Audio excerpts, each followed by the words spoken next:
కనుకనే అఘోర ఘోర ఘోర ఘోరతర ఈ రూపమూర్తున్న రుద్రుడికి నమస్కారము అని చెప్తున్నారు. ఇలా నమస్కరించడం వల్ల లోకంలో ఉన్న 3 కూడా మనకు క్షేమంగా మారిపోతాయి. ఘోరం అఘోరం శివుడే అని తెలుసుకున్న వాడికి అన్ని శివంగా మారుతాయని చెప్పుకున్నాం కదా. ఎందుకంటే శివానికి ఘోరం లేదు, అఘోరం లేదు, ఘోర ఘోరతరము లేదు. ఎందుకంటే ఇవి 3 గుణాలైతే గుణాలకు అతీతుడు శివుడు. అది శివుడు అంటే గుణాతీత, ఇదొక అర్థం. ప్రమహసి పదే నిస్త్రయి గుణ్యే శివాయ నమో నమః అంటాడు పుష్పదంతాచార్యులు వారు. నిస్త్రయి గుణ్యే త్రిగుణాతీతమైన స్థితి యందు కేవల జ్యోతిస్వరూపంగా ఉన్నవాడివి ప్రమహసి, ఉత్కృష్టమైన తేజస్సుగా ఉన్న నువ్వు శివస్వరూపుడువయ్యా అన్నారు ఇక్కడ. కనుకనే ఘోరం అఘోరం శివని చెప్పడంలో అర్థమైంది కదా. అఘోరం సాత్వికమైతే ఘోరంలో 2 భాగాలు తీసుకోవాలి. ఘోర ఘోర ఘోరతరా అంటే సాత్విక రాజస తామస రూపములతో విశ్వం నడుపుతున్నా నిజానికి నా అసలు తత్వం మాత్రం త్రిగుణాతీతమయ్యా. అందుకే సృష్టిలో చూస్తున్న వీటన్నిటినీ కలిపి శివరూపములుగా నమస్కరించడం అఘోరేభ్యోదఘోరేభ్యోలో కనబడుతుంది. ఆ అఘోర ముఖం ఎలా ఉంటుందో ధ్యానం చేద్దాం. కాళభ్రభ్రమరంజన ద్యుతినిభం వ్యావృత్త పింగే క్షణం కర్ణోద్భాసిత భోగి మస్తక పండిత్ ప్రోద్గీర్ణ దంశ్రాంకురం సర్పప్రోత కపాల సుక్తి శకల వ్యాకీర్ణ సచ్చేకరం వందే దక్షిణమీశ్వరస్య కుటిల భృగుభంగ రౌద్రం ముఖం. కనుబొమలు ముడివేసున్నట్ట ముఖం, పైగా నీలకాంతులతో ప్రకాశిస్తున్నది, విశాలమైన 3 కళ్ళతోన్నది, చెవులకు సర్పకుండలములు భాషిస్తూ ఉన్నాయి. అటువంటి స్వామి యొక్క అఘోర ముఖమునకు దక్షిణ ముఖానికి నమస్కారము. ఇక్కడికి వచ్చే నం మమ్ అయింది. మొదటిది నకారం తత్పురుష ముఖం, రెండవది మకారం నం మం. ఇప్పుడు షిం ఆ అక్షరానికి మూలమైనటువంటి మంత్రం. సజ్జోజాతం ప్రపజ్జామి సజ్జోజాతాయ వై నమో నమః భవే భవే నా అతి భవే భవస్వమాం భవోద్భవాయ నమః. చాలా విశేషమైన మాట అండి ఇక్కడ. సజ్జోజాతుడు శివుడి పేరు విన్నాం కదా. సజ్జోజాతం అంటే అర్థం ఏంటండి? అద్భుతమైన పదం. దీనికి ఎన్ని అర్థాలు ఉన్నాయో అన్ని అర్థాలు వైదికమైనవే. అంటే ఇన్ని అర్థాలు ఒక పదంలో పెట్టుకున్నాడు ఆయన.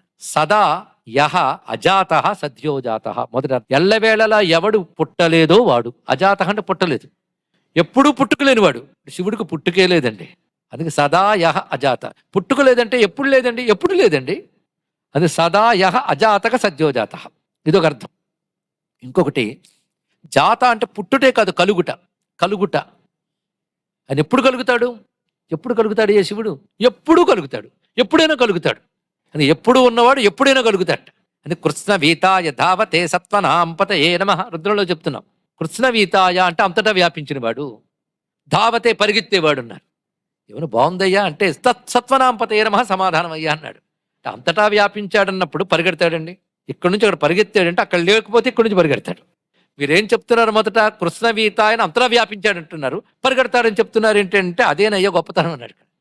అంతటా వ్యాపించున్న భగవంతుడు ఎవరు ఆయన్ని స్మరిస్తారో వారు వెంట పరిగెడతాడు. అది గొప్ప విషయం. అందుకే సత్వనాంపతే నమః తర్వాత వాక్యం సత్వనాం, సత్వగుణ సంపన్నులైన వారు వెంట పరిగెత్తువాడు. దీనికి బ్రహ్మవివర్త పురాణంలో వాక్యం ఉంది. మహాదేవ మహాదేవ మహాదేవేతి వాదనం వత్సం గౌరివ గౌరీశో ధావంతమను ధావతి. అక్కడ ధావతి అక్కడ అర్థమవుతుంది. ఎవరైతే మహాదేవ మహాదేవ మహాదేవ అని వెళతారో అటువంటి వారి వెనకాల శివుడు దూడ వెంట ఆవు వలె పరిగెడతాడు అని చెప్పారు ఇక్కడ. ఎంత బాగుందండి ఇక్కడ. అదే ధావతే. అలా అని వెళ్ళేవారిని ఏమనాలి? సత్వనాం అనాలి. అందుకే భక్తులు వెంట అలా పరిగెడతాడయ్యా, భక్తులకు పతి కనుక.